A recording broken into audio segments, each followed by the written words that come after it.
Hello everyone, welcome to Endless Knowledge. இந்த வீடியோவில் நம்ம எதை பற்றி பார்க்க போகிறோம்னா எக்ஸலில் இருக்கக்கூடிய குயிக் அனாலிசிஸ் டூலை பற்றி தான் குயிக்காக பார்க்க போகிறோம். ஸோ உங்களுக்கு இந்த வீடியோவில் உள்ள கண்டென்ட் எல்லாமே புரியுதுன்னா மறக்காமல் லைக் பண்ணுங்கள். அண்ட் அதை விட ரொம்ப முக்கியம், இதை பற்றி தெரியாதவங்களுக்கு கண்டிப்பாக ஷேர் பண்ணிவிடுங்க. அண்ட் நீங்கள் இன்னுமே சேனலை சப்ஸ்கிரைப் பண்ணாமலே பார்த்துட்டு இருக்கீங்கன்னா மறக்காமல் சப்ஸ்கிரைப் பண்ணுங்கள். அண்ட் சப்ஸ்கிரைப் பண்ண கையோட பக்கத்தில் இருக்கக்கூடிய பெல் ஐக்கனை கிளிக் பண்ணி ஆல் நோட்டிஃபிகேஷன்ஸை மறக்காமல் எனேபிள் பண்ணிக்கோங்க.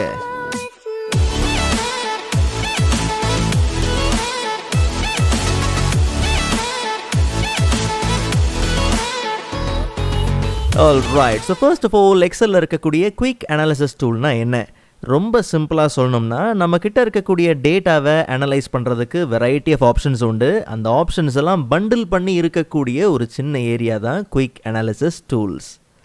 ஸோ அப்போது நமக்கு தேவையான டேட்டாவை செலக்ட் பண்ணும்போது கண்டிப்பாக அதோட பாட்டமில் பார்த்தீங்கன்னா குயிக் அனாலிசிஸ் பார்த்தீங்கன்னா பாப் ஆகிறது உண்டு. அண்ட் அதோட ஷார்ட்கட் பார்த்தீங்கன்னா கண்ட்ரோல் கியூ. ஸோ டேட்டாவை செலக்ட் பண்ணிவிட்டு ஒருவேளை உங்களுக்கு பாப்பப் ஆகலை அப்படிங்கிற பட்சத்தில் கண்ட்ரோல் கியூ கூட கொடுத்து நீங்கள் என்ன பண்ணலாம்னா அதை ஆக்சஸ் பண்ணலாம். ஒருவேளை உங்களுக்கு கண்ட்ரோல் கியூ கொடுத்தும் வரல, குயிக் அனாலிசிஸ் ஆப்ஷனே இல்லை அப்படிங்கிற பட்சத்தில் அதை எனேபிள் பண்ணுறது ரொம்ப சிம்பிள். ஜஸ்ட் நீங்கள் ஃபைல் மெனுக்குள்ளே போனோம்னா அங்கே நமக்கு ஆப்ஷன்ஸில் ஜெனரல் டேப்லேயே பார்த்தோம்னா show quick analysis option on selection அப்படிங்கிற ஆப்ஷன் எனேபிள் பண்ணி இருக்கா அப்படிங்கிறத செக் பண்ணிக்கோங்க. ஒருவேளை நீங்கள் வந்து எக்ஸல் 2010 அதுக்கு கீழே உள்ள வெர்ஷன்ஸ்லாம் யூஸ் பண்ணுறீங்கன்னா அப்போ உங்களுக்கு இந்த ஆப்ஷன் பார்த்தீங்கன்னா இருக்காது. 2013 அதுக்கு மேலே உள்ள வெர்ஷன் யூஸ் பண்ணுறீங்கன்ற பட்சத்தில் இந்த ஆப்ஷன் உண்டு. ஸோ டிஃபால்ட்டாக எனேபிள் பண்ணியிருக்கும். இல்லைங்கிற பட்சத்தில் தாராளமாக நீங்கள் என்ன பண்ணலாம், இங்கேருந்து எனேபிள் பண்ணிக்கலாம். ஸோ நாம் இப்போதைக்கு இங்கே இருக்கக்கூடிய சாம்பிள் டேட்டாவில் ஒரு சில டூல்ஸ் அப்ளை பண்ணி பார்க்கலாம். பட் இதில் இன்னொரு முக்கியமான விஷயம் என்னென்னா, சம்டைம்ஸ் என்டையர் காலம்லாம் நீங்கள் செலக்ட் பண்ணிடாதீங்க. அப்படி செலக்ட் பண்ணுறீங்கன்ற பட்சத்தில் கண்டிப்பாக பார்த்தீங்கன்னா கண்ட்ரோல் கியூ கொடுத்தாலும் அந்த இடத்துல குயிக் அனாலிசிஸ் ஆப்ஷன்ஸ் பார்த்தீங்கன்னா அந்த டூல்ஸ் பார்த்தீங்கன்னா வராது. பிகாஸ் நீங்கள் என்டையர் காலம் செலக்ட் பண்ணியிருப்பீங்க. அதனால் ஒருவேளை வரல அப்படிங்கிற பட்சத்தில் உங்கள் செலெக்ஷன் கரெக்டாக இருக்கா அப்படிங்கிறதையும் நீங்கள் செக் பண்ணி பாருங்கள். ஸோ நமக்கு இந்த டோட்டல் சேல்ஸ் பார்த்தீங்கன்னா செலக்ட் பண்ணணும். So control shift down arrow கொடுத்து அந்த கம்ப்ளீட் ரேஞ்சை நான் என்ன பண்ணுறேன், செலக்ட் பண்ணுறேன். ஸோ நமக்கு பார்த்தீங்கன்னா இதில் வந்து டோட்டல் சேல்ஸில் வந்து 15,000க்கு மேலே இருக்கக்கூடிய சேல்ஸ் வேல்யூலாம் பார்த்தீங்கன்னா க்ரீனில் எனக்கு இருக்கணும். ஸோ அப்போ அது கண்டிஷனல் ஃபார்மேட்டிங் பார்த்தீங்கன்னா அப்ளை பண்ணணும். ஸோ ஜஸ்ட் நம்ம குயிக் அனாலிசிஸ் ஓப்பன் பண்ணிக்கலாம். ஸோ அதில் ஃபர்ஸ்ட் கேட்டகரி பார்த்தோம்னா ஃபார்மேட்டிங், அண்ட் அதில் பார்த்தோம்னா கிரேட்டர் ஆப்ஷன் இருக்கு இல்லையா. ஸோ கிரேட்டர், ஸோ அப்போ நமக்கு கிரேட்டர் தென் அப்படிங்கிற அந்த டயலாக் பாக்ஸ் பார்த்தீங்கன்னா பாப்பப் ஆயிருக்கு. ஸோ நமக்கு 15,000க்கு மேலே எவ்வளோ வேல்யூஸ் இருக்கோ, சேல்ஸ் வேல்யூ இருக்கோ அதெல்லாமே பார்த்தீங்கன்னா க்ரீனில் தெரியணும். ஸோ ஜஸ்ட் நம்ம ஓகே கொடுத்து என்ன பண்ணலாம், அப்ளை பண்ணிக்கலாம். இல்லை ஒருவேளை நமக்கு டேட்டா பார் வேணுங்கிற பட்சத்தில், ஸோ இப்போ இதில் பார்த்தோம்னா ஒரு எம்ப்ளாயி ஒவ்வொரு ரீஜன்லையும் எவ்வளோ யூனிட் சேல் பண்ணியிருக்காங்க அப்படின்னு இருக்கு. ஸோ எனக்கு இந்த இடத்துல பார்த்தீங்கன்னா சேம் அதே ஃபார்மேட்டிங்கில் டேட்டா பார்ஸ் தேவை. ஸோ அப்போ நமக்கு அந்த வேல்யூவுக்கு ஏற்ற மாதிரி அந்த பார்ஸ் பார்த்தீங்கன்னா அப்ளை ஆயிருக்கும். ஈவன் ஒருவேளை நமக்கு பிவோட் சார்ட்லாம் வேணுங்கிற பட்சத்தில் ரொம்ப சிம்பிள். ஜஸ்ட் நான் இப்போதைக்கு கண்ட்ரோல் ஏ கொடுத்து இந்த என்டையர் ரேஞ்ச் ஆஃப் டேட்டாவை நான் என்ன பண்ணுறேன், செலக்ட் பண்ணுறேன். செலக்ட் பண்ணிவிட்டு கண்ட்ரோல் கியூ. ஸோ இதில் நமக்கு நெக்ஸ்ட் கேட்டகரி பார்த்தோம்னா சார்ட்ஸ்.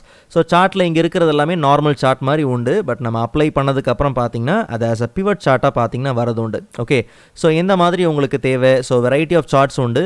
ஒரு சில ரெக்கமெண்டேஷன்ஸ் உண்டு. இல்லை உங்களுக்கு மோர்க்குள்ளே போனீங்கன்னா ஆஸ் யூஷுவல் உங்களுக்கு recommended charts and all charts எல்லாத்தையும் ஆக்சஸ் பண்ணுறதுக்கான ஆப்ஷன் உண்டு. பட் நாம இப்போதைக்கு என்ன பண்ணுறோம்னா, ஸோ இங்கேருந்து ஒரு சார்ட் என்ன பண்ணலாம், நம்ம எடுத்துக்கலாம். ஸோ இது sum of rate by items and region இருக்குது. பட் நமக்கு வந்து ஜஸ்ட் இதை எடுத்துக்கலாம். ஸோ அப்போ நமக்கு ஒரு நியூ ஷீட்டில் பார்த்தீங்கன்னா ஒரு சார்ட் வந்து கிரியேட் ஆயிடுச்சு.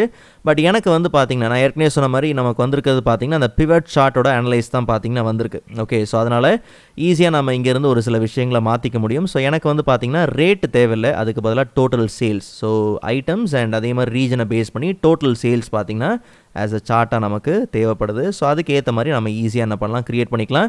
ஸோ பிவட் சார்ட் அப்படிங்கிறதுனால இன்கேஸ் உங்களுக்கு ரீஜனை ஃபில்டர் பண்ணுறதா இருக்கட்டும், இல்லை ஐட்டம்ஸை ஃபில்டர் பண்ணுறதா இருக்கட்டும், அது எல்லாமே ஈஸியாக இங்கே நீங்கள் என்ன பண்ண முடியும், செஞ்சுக்க முடியும். அண்ட் ஒரு சில பேசிக்கான கேல்குலேஷன்ஸும் பண்ண முடியும். உதாரணத்துக்கு யூனிட் சோல், ரேட், டோட்டல் சேல்ஸ்லாம் இருக்குது. ஜஸ்ட் இதை கண்ட்ரோல் ஷிஃப்ட் டவுன் ஆரோ கொடுத்து ரேஞ்சை செலக்ட் பண்ணிக்கலாம். ஸோ எனக்கு வந்து பார்த்தீங்கன்னா இங்கே நமக்கு ஒரு சில டோட்டல்ஸ் பார்த்தீங்கன்னா தேவை. So sum, average, count. ஆக்சுவலாக இதில் கவனித்து பார்த்தீங்கன்னா இந்த ப்ளூ மென்ஷனாக இருக்கு இல்லையா. ஸோ உங்களுக்கு ரிசல்ட் வந்து ரோ வைஸ் வேணுங்கிற பட்சத்தில் நீங்கள் எடுத்துக்கலாம். ஓகே, ஐ மீன் காலம் வைஸ் ஒவ்வொரு காலமோட எண்டில் உங்களுக்கு ரிசல்ட் வேணுங்கிற பட்சத்தில் நீங்கள் இப்படி எடுத்துக்கலாம். இல்லை அந்த காலம் என்டையர் காலமில் உங்களுக்கு தனியாக தேவை, ரைட் சைடில் அந்த காலமோட பார்த்தீங்கன்னா வரணும் அப்படிங்கிற பட்சத்தில் அப்படி உங்களுக்கு ரிசல்ட் ரெண்டு விதமாக பார்த்தீங்கன்னா எடுத்துக்க முடியும். ஸோ எனக்கு வந்து பார்த்தீங்கன்னா நார்மல் சம் அந்த காலமோட பாட்டம்லேயே பார்த்தீங்கன்னா இருந்தாலே போதும். பட் ரேட்டில் பார்த்தீங்கன்னா நமக்கு தேவையில்லை. ஓகே, ஸோ இதை நம்ம கொஞ்சம் என்ன பண்ணலாம், ஃபிட் காலம் பண்ணிக்கலாம். ஸோ நம்ம இப்போ இங்கே பார்த்த மாதிரி சம் மட்டும் கிடையாது, நார்மலாக உங்கள் டேட்டாவை நீங்கள் என்ன பண்ணுங்கள், செலக்ட் பண்ணுங்கள். ஸோ அப்போ வெரைட்டி ஆஃப் ஆப்ஷன்ஸ் இருக்குது.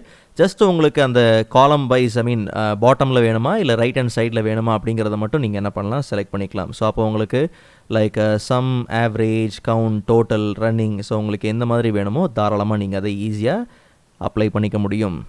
ஸோ அப்போ ரிசல்ட்டை கிளிக் பண்ணி பார்த்தோம்னா கரெக்டாக அந்த ஃபங்க்ஷன்ஸ்லாம் பார்த்தீங்கன்னா அங்கே இருக்கிறது உண்டு.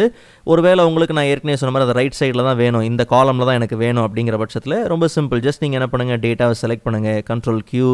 ஸோ நமக்கு டோட்டல் தான் தேவை. ஸோ ஒரு எம்ப்ளாயி 4 ரீஜன்லேயும் எவ்வளோ டோட்டலாக யூனிட்ஸோ சேல் பண்ணியிருக்காங்க அப்படிங்கிறது நமக்கு தெரியணும். ஸோ அப்போ நமக்கு சேம் டோட்டல் தான் தேவை, பட் இது பாட்டமில் வரும். ஸோ நமக்கு ரைட் ஹேண்ட் சைடில் தனியாக ஒரு காலமில் பார்த்தீங்கன்னா தேவை. ஸோ அதுக்கேற்ற மாதிரி ஈஸியாக நீங்கள் என்ன பண்ணலாம், அந்த ஆப்ஷன்ஸை யூஸ் பண்ணிக்கலாம். ஸோ எப்படி பிவட் சார்ட் அப்ளை பண்ணமோ அதே மாதிரி பிவட் டேபிளும் பார்த்தீங்கன்னா அப்ளை பண்ண முடியும். ஜஸ்ட் நம்ம என்டையர் டேட்டாவை செலக்ட் பண்ணிக்கலாம். அண்ட் அதே குயிக் அனாலிசிஸ் அண்ட் டேபிள்ஸில் பார்த்தோம்னா பிவட் டேபிள் ஆப்ஷன் இருக்குது. ஸோ உங்களுக்கு வெரைட்டி ஆஃப் ஆப்ஷன்ஸ் இருக்குது. ஸோ நமக்கு பார்த்தீங்கன்னா like sum of total sales, ஆக்சுவலாக ஹெல்ப்பர் காலம் இருக்கிறதுனால தான் இங்கே நமக்கு அந்த செகண்ட் இதில் பார்த்தோம்னா கவுண்ட் ஆஃப் ஹெல்ப்பர் அப்படின்னு இருக்குது. ஆக்சுவலாக நமக்கு அப்படி தேவையில்லை. So sum of total sales, so ஒவ்வொரு ரீஜனுக்கு ஏற்ற மாதிரி டோட்டல் சேல்ஸ் இருந்தால் கரெக்டாக இருக்கும். ஸோ இங்கே blank வரதுக்கான ரீசன் பார்த்தோம்னா இந்த 2 டேட்டா இருக்கிறதுனால தான். இதை வேணால் நம்ம டெலீட் பண்ணிவிட்டு கூட, ஓகே, ஸோ இது ரெண்டுத்தையும் கூட டெலீட் பண்ணிவிட்டு கூட control A and same quick analysis டேபிள்ஸில் போயிட்டு pivot table, so sum of total sales. So அப்போ ரீஜன் பேஸ் பண்ணி நமக்கு பார்த்தீங்கன்னா டோட்டல் சேல்ஸ் உண்டு. ஸோ இது எல்லாமே ரீமாடிஃபை பண்ணுறது தான். ஸோ நார்மலாக நீங்கள் என்ன பண்ணலாம், ஈஸியாக இங்கேருந்து ரீமாடிஃபை பண்ணிக்க முடியும்.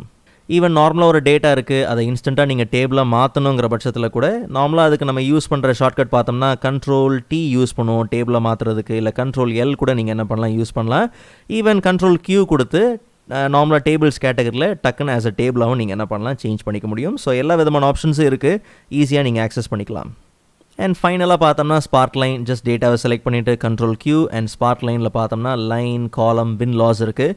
ஸோ லைன் தான் தேவை, ஜஸ்ட் நம்ம என்ன பண்ணலாம், எடுத்துக்கலாம். அண்ட் ஆஸ் யூஷுவல் ஒன்ஸ் நம்ம ஸ்பார்க்லைன் அப்ளை பண்ண கையோட ஸ்பார்க்லைன் டேப் பார்த்திங்கன்னா இருக்கும். ஸோ நமக்கு அந்த ஹை பாயிண்ட், லோ பாயிண்ட் மட்டும் பார்த்திங்கன்னா மென்ஷன் பண்ணியிருக்கணும். ஸோ நான் ஏற்கனவே சொன்ன மாதிரி நம்ம செலக்ட் பண்ணுற டேட்டாவை குயிக்காக அனலைஸ் பண்ணுறதுக்கான ஒரு சில ஆப்ஷன்ஸ் தான். ஒரு வேளை இதெல்லாம் கொஞ்சம் நீங்கள் ப்ரீஃபாக பார்க்கணும் அப்படிங்கிற பட்சத்தில் கண்டிஷனல் ஃபார்மேட்டிங், சார்ட்ஸை பேஸ் பண்ணியும் pivot chart, pivot table and even நார்மலாக ஒரு சில கேல்குலேஷன்ஸ், டேபிள்ஸை பேஸ் பண்ணி ஸ்பார்க்லைன்ஸ் இதெல்லாம் பேஸ் பண்ணி ஏற்கனவே பார்த்தீங்கன்னா டீட்டெயில்டு டுட்டோரியல்ஸ் பார்த்தீங்கன்னா இருக்குது. ஸோ அந்த வீடியோஸ்க்கான லிங்க் நான் டிஸ்கிரிப்ஷனில் கொடுத்துருக்கிறேன், கண்டிப்பாக நீங்கள் செக் பண்ணி பாருங்கள். அண்ட் நெக்ஸ்ட் வீடியோவில் விட இன்ட்ரெஸ்டிங்கான டாப்பிக்கை பார்க்கலாம். அதுவரை காத்திருங்கள்.